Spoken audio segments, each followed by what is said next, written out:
Hello అండి, ఇది వచ్చేసి బ్లౌజ్ కటింగ్కి మెజర్మెంట్స్ అండి. క్లియర్గా చెప్తున్నాను చూడండి ఒకసారి. కొత్తగా నేర్చుకున్న వాళ్ళని ఈజీగా స్టిచ్ చేసుకోవచ్చు. షోల్డర్ దగ్గర ఈక్వల్గా పట్టుకొని మనము కింది వైపున టేప్ పెట్టుకోవాలి. 13 ఇంచెస్ వచ్చింది నాకు, 1 ఇంచ్ ఎక్స్ట్రా పెట్టాలి ఖర్చులోకి.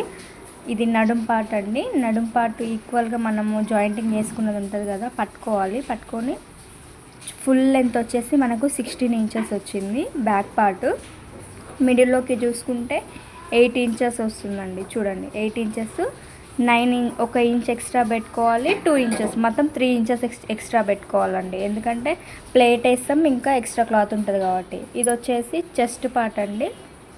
చూడండి చెస్ట్ పార్ట్ కూడా మనము ప్రతిదీ కుట్లని జాగ్రత్తగా పట్టుకొని బ్లౌజ్ నీట్గా సెట్ చేసుకోవాలండి. చూడండి ఎలా సెట్ చేసుకున్నాను అలా సెట్ చేసుకోవాలి. 20 ఇంచెస్ వచ్చింది నాకు, హాఫ్ వచ్చేసి 10 ఇంచెస్ వచ్చింది, 2 ఇంచెస్ ఎక్స్ట్రా ఖర్చులోకి. ఇది బ్యాక్ పార్ట్ అండి. మనం నెక్ హైట్ ఏమీ కొలవాల్సిన అవసరం లేదు. బ్యాక్ పార్ట్ కింద వీప్ అనేది ఉంటుంది చూసినా, అది కొలుచుకుంటే సరిపోతుంది. అది 4 ఇంచెస్ ఉంది, హాఫ్ ఇంచ్ ఎక్స్ట్రా పెట్టుకోవాలి. థ్యాంక్ యూ ఫర్ వాచింగ్ అండి.